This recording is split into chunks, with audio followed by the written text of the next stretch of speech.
Hello, everyone, and welcome to the Inner World podcast. I am your host, Dr. Pedro Cortina. In this podcast, we aim to explore the most powerful, efficient, joyful, and sustainable models of inner transformation out there. Thank you for joining us today.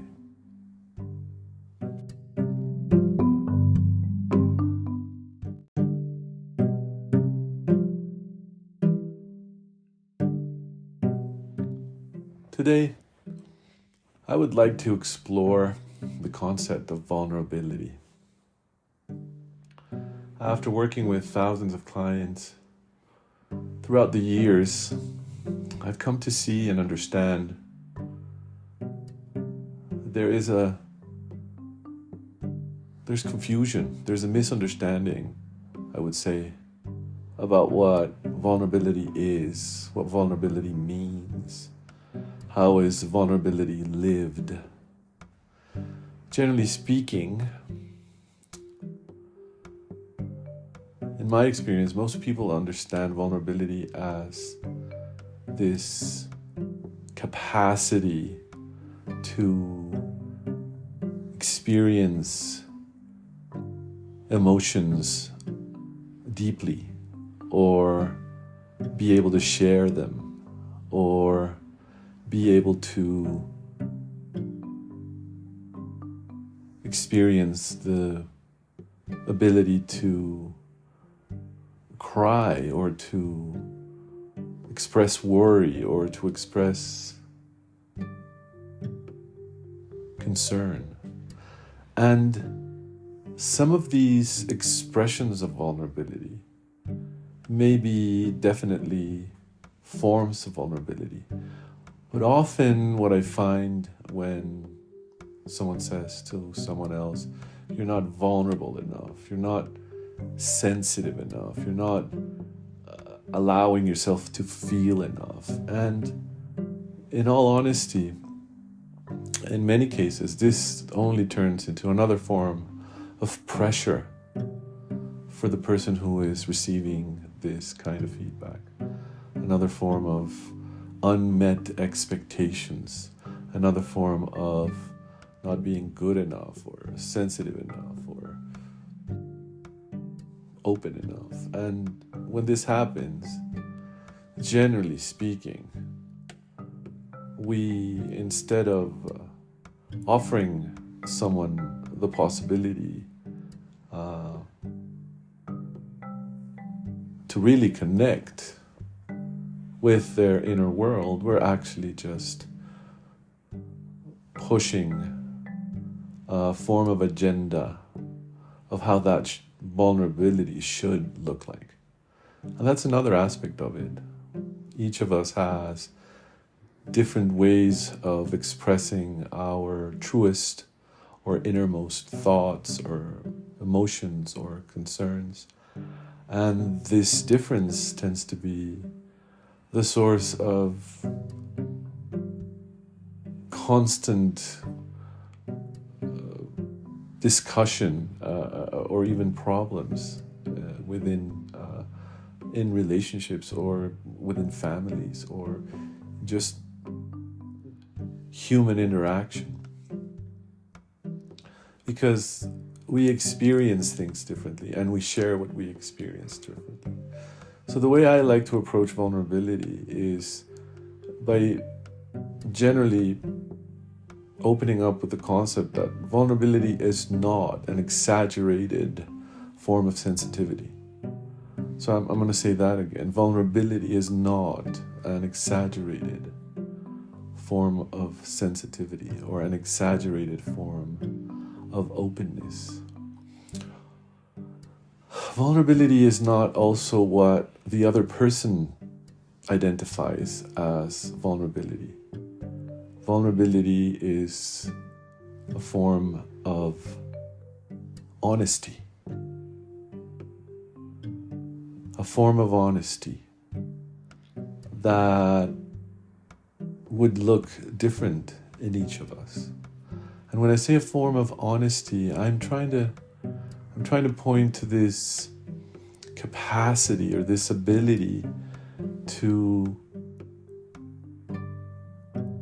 simply rest in what happens to be our truth, in what happens to be our experience of things, in what happens to be our response to particular circumstances, in a way that we do not feel we need to adapt, or in a way that we do not feel that we need to fix, or in a way that we feel we don't need to manipulate the environment for the purposes of our own apparent safety, or for the purposes of our own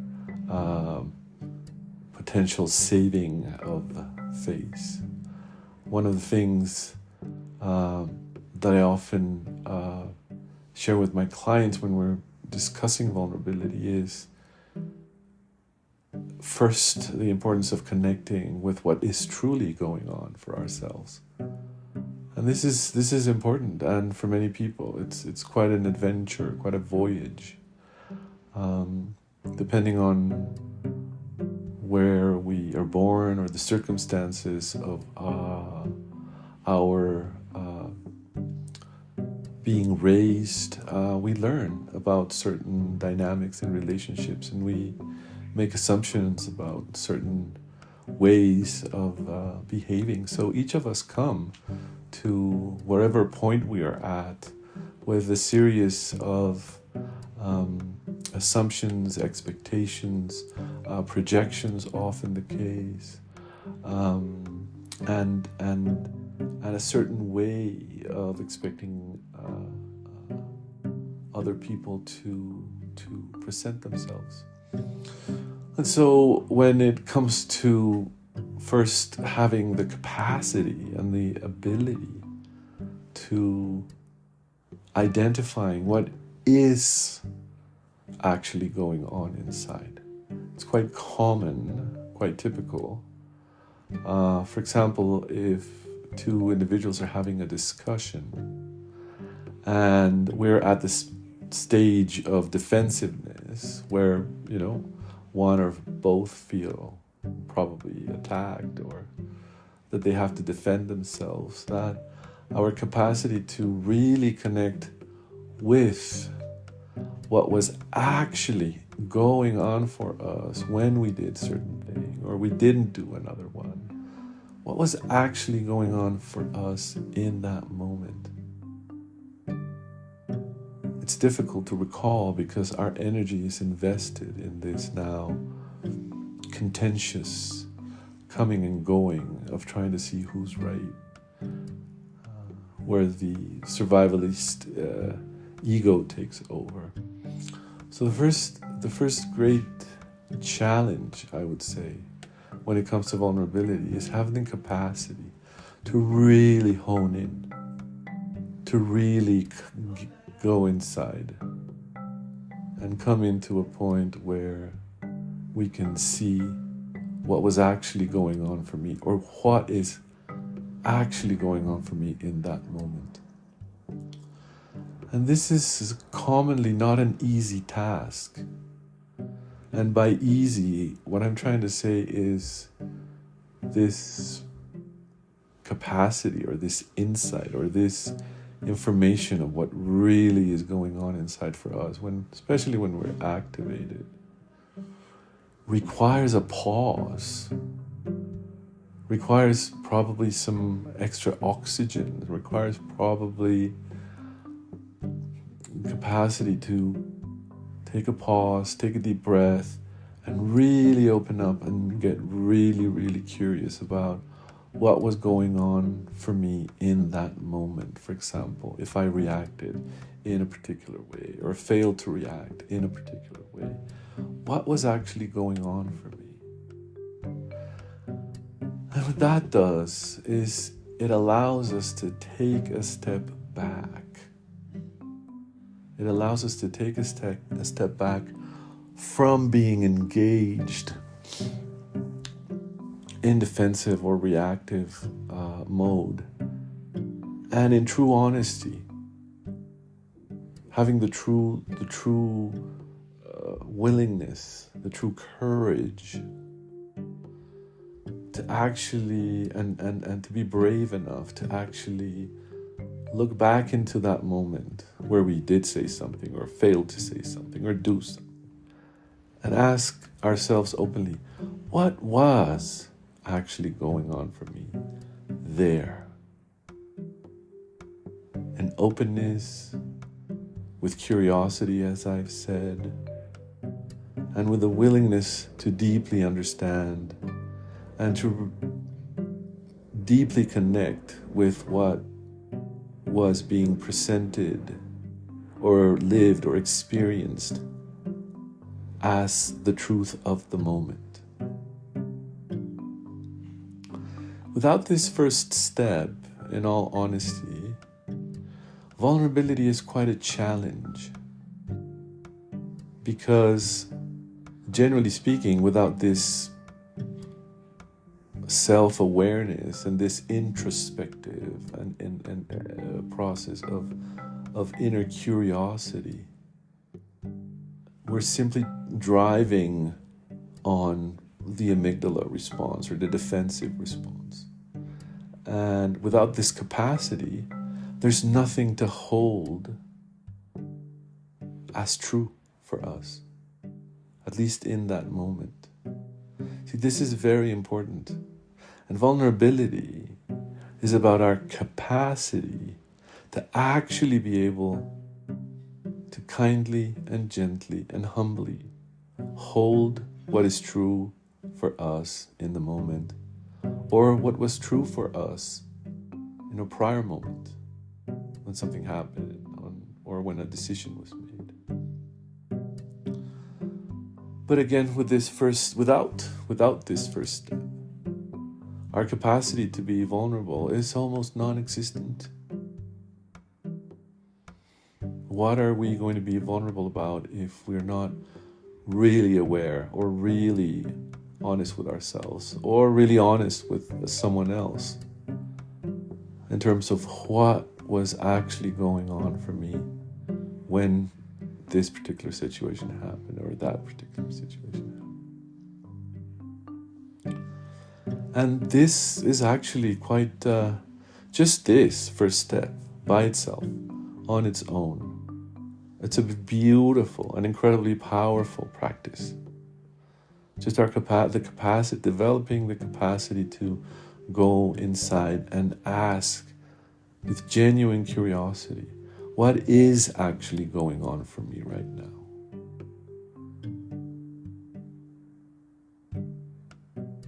What is actually going on for me right now? If there's an irkiness, if there's anxiety, if there's some low-level activation or reactivity, what is actually going on for me in this moment? What's the origin of this sensation in my chest or this experience of activation in my stomach? What is it? And having this capacity to really open up, instead of jumping into criticizing, making assumptions, accusing people, getting reactive, getting into victim mode. Just this capacity to really open up and simply ask, what is actually going on for me?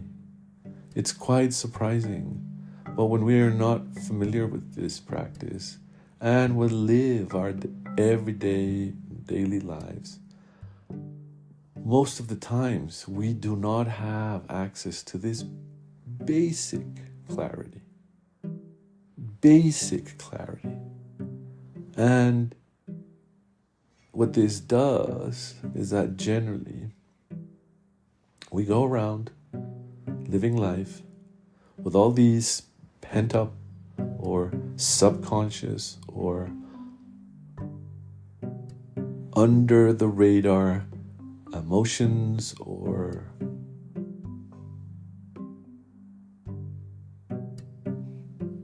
anger or anxiety that is not well understood, and also it's prone to generate trigger and act out and lash out conditions, situations. So this is the most important first step when it comes to vulnerability. How can I be vulnerable about something if I am not really clear of what was going on for me? And this requires a little bit of time, a little bit of oxygen, a little bit of openness. When we're in the heat of a discussion, sometimes it's difficult to access. And as we practice this, we can get to a point where even in the middle of a discussion, we can take a deep breath and just ask ourselves, what is really going on for me? What am I really upset about? Why is it that I am? What's really going on around this reaction I'm having? So only that on its own, incredibly powerful practice. Incredibly powerful practice. Very, very beneficial. And so after that, once we actually know what is going on, and before I move on, also, and this is a very important element of knowing what is going on for ourselves. When we're searching for what is going on for ourselves, we're not looking for the truth. This is very important, and let me say this again. When we are looking for what's going on inside of us, we are not looking for the truth.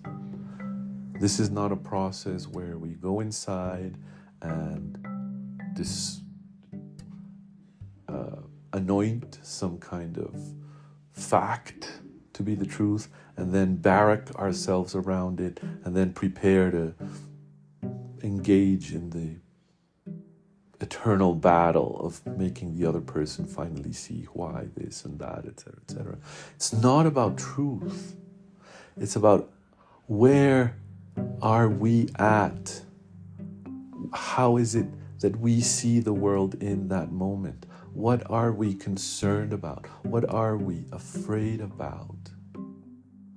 What's real for us in terms of the experience we are having, the thoughts that we are experiencing, the preoccupations we have in the moment.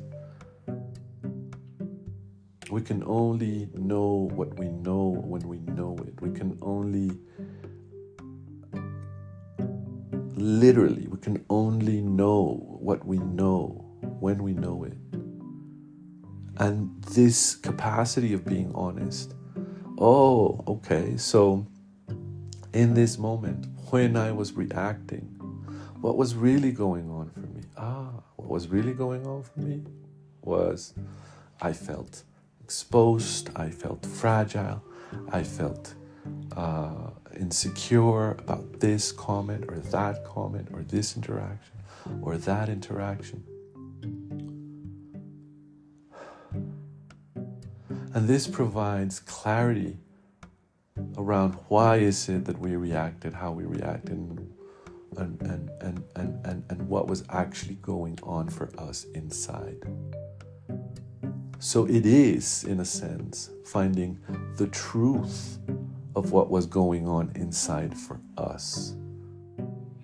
It's not about finding the truth in terms of a discussion. It's not about finding factual you could bump into those and those could inform your exploration, but this is not about winning a discussion on your own inside your head and then fortressing up, making a fortress around your newfound clarity and now being able to engage in further and more powerful battle. No, it's about having the capacity to understand what was actually going on for us in the moment and having the ability And this is where actual vulnerability comes in. After we clearly identify what was going on for us, then having the ability, this is vulnerability, having the ability to hold that in openness, with humility, with clarity, and with self-understanding. This is how I was seeing the situation. This is how I was experiencing that threat. This is how I was addressing this issue, because I thought this would be the best way to do it because of this or that. Also, of course, there's a dimension of vulnerability that is more focused around survival, be it, physical survival or social survival.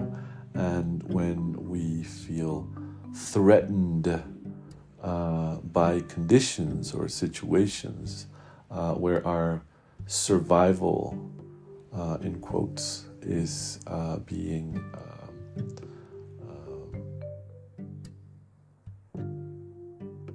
put into doubt, we feel vulnerable, we feel at risk. So, and this is maybe where a lot of the misunderstandings around the concept of vulnerability come from. If vulnerability in particular ways of using that word and expressing that concept means to be at risk, that is something that's completely different. Or putting yourself at risk, or allowing yourself to be at risk. That is something completely different than the type of vulnerability I'm talking about. When you feel vulnerable, it is normal. When you feel vulnerable in terms of you being at risk of viability, be it, existential or emotional or social, it is perfectly normal to experience apprehension and to experience a sense of having to defend oneself or having to fight. This is understandable, but this is not what I'm pointing to when I'm talking about vulnerability, especially how the concept or the term vulnerability is used in the world of personal transformation. Sadly, in some cases, some people's understanding of vulnerability has been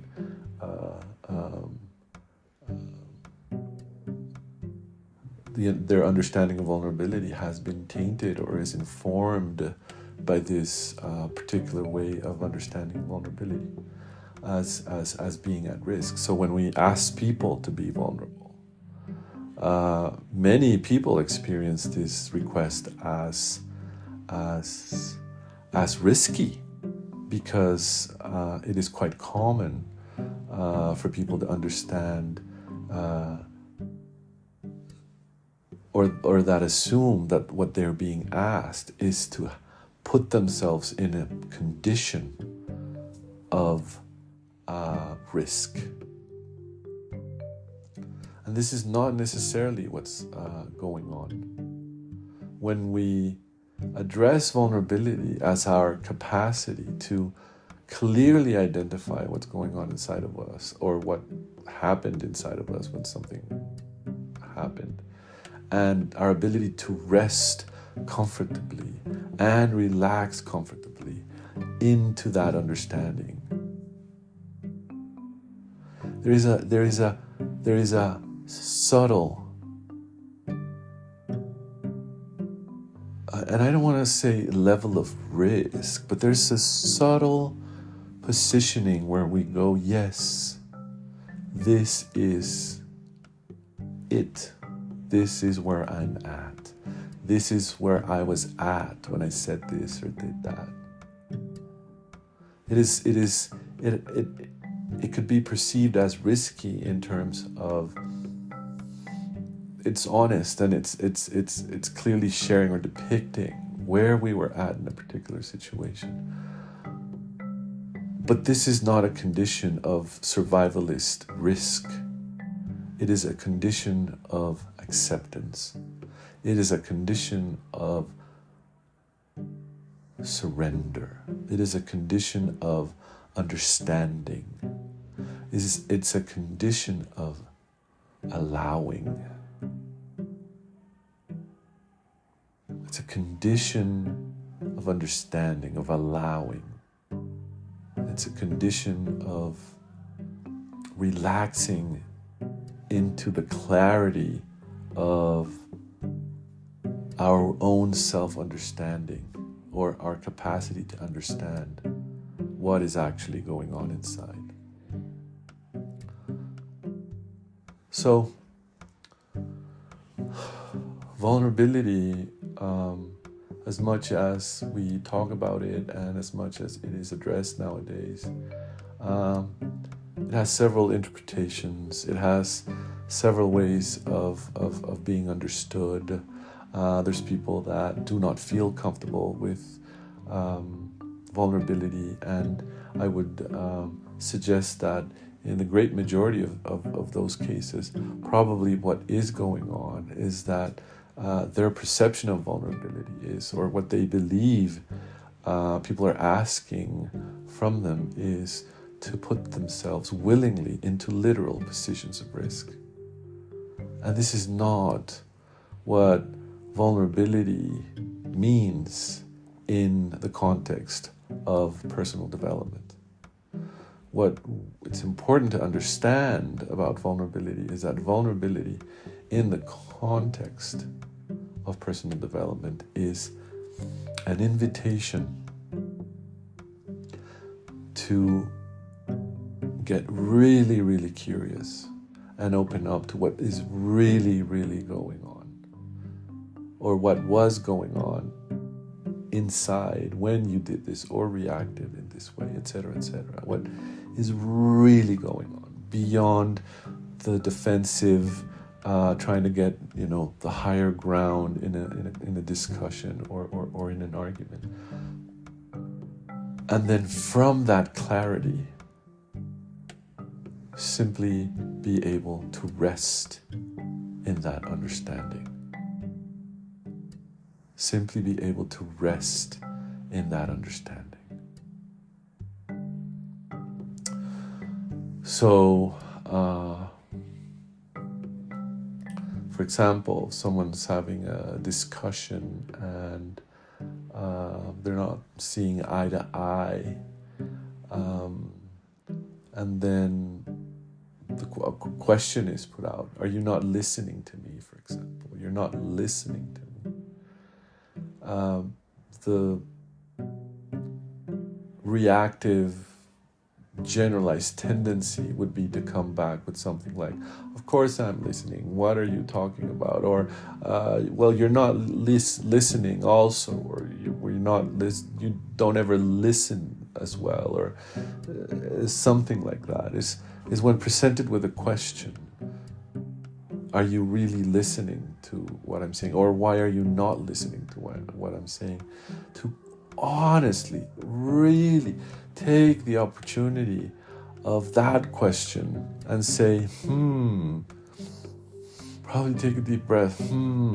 Let me explore this. Let me just give me a second and just hold that question.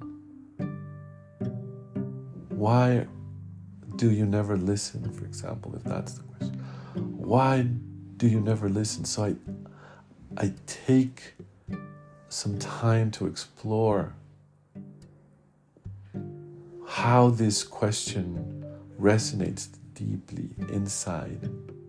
This other person is perceiving that I never listened. So why would I not listen?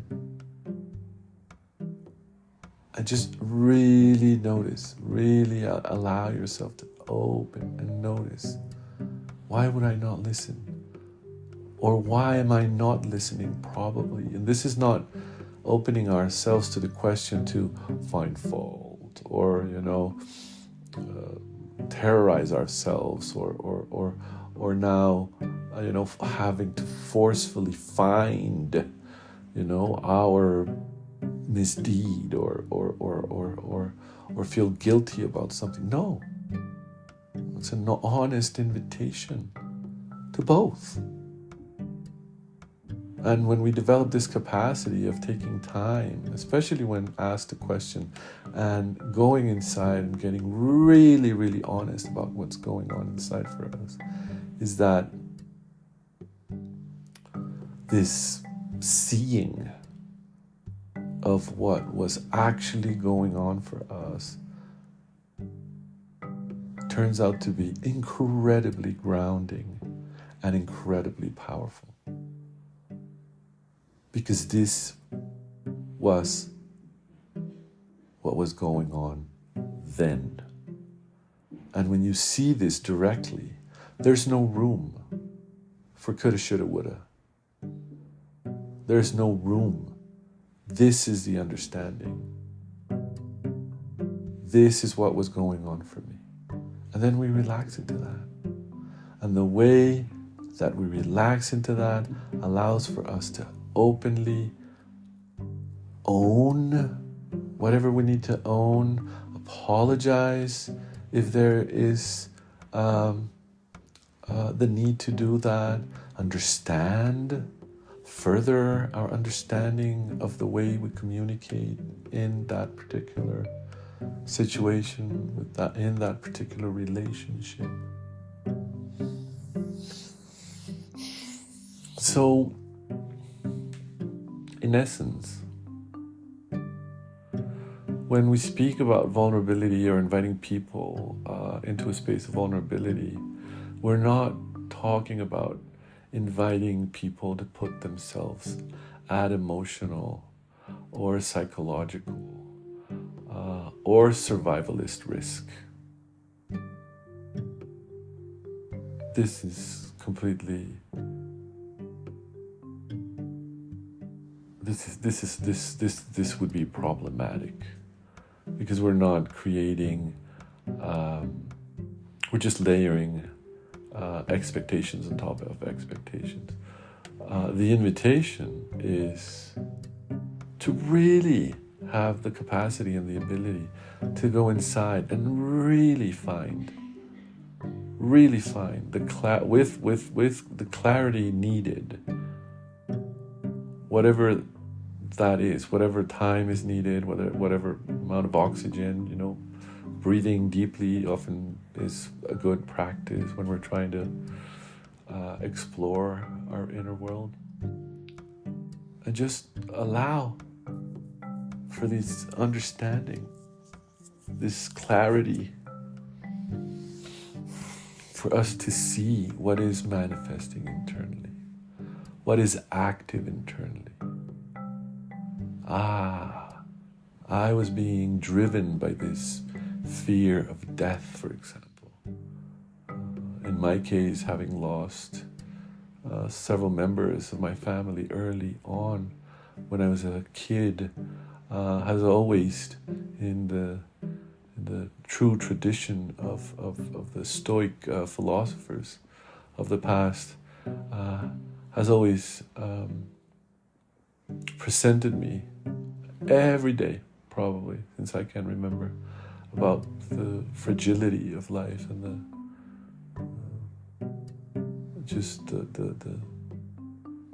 the fact that death is a thing. And so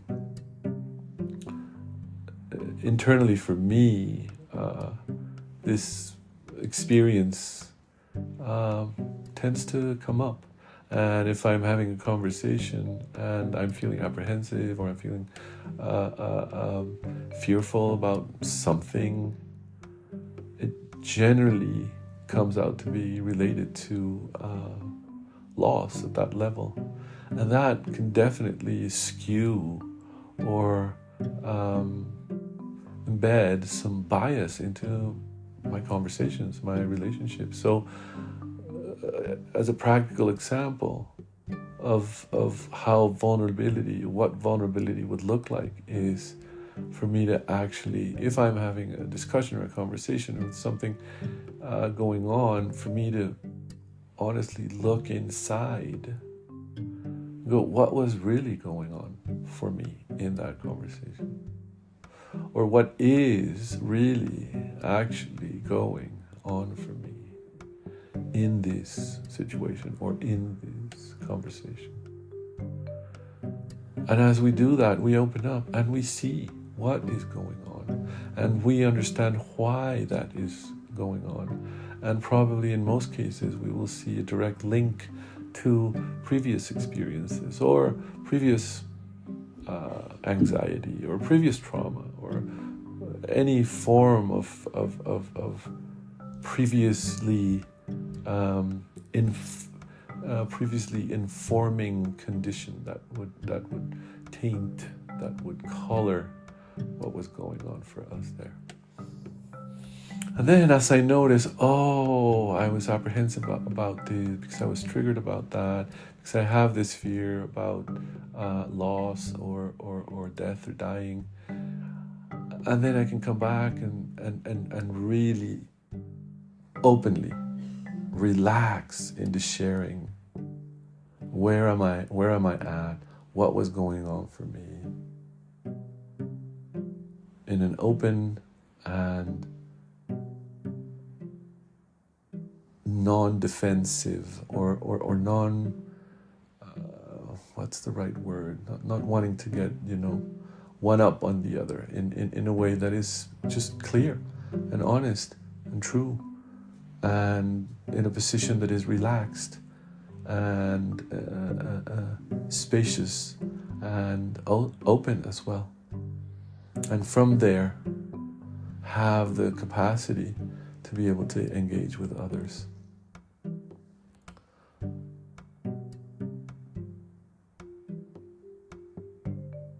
So yeah, vulnerability. Thank you, everyone. Thank you for your joining this. Thank you for joining this exploration around vulnerability, and I'll see you next time.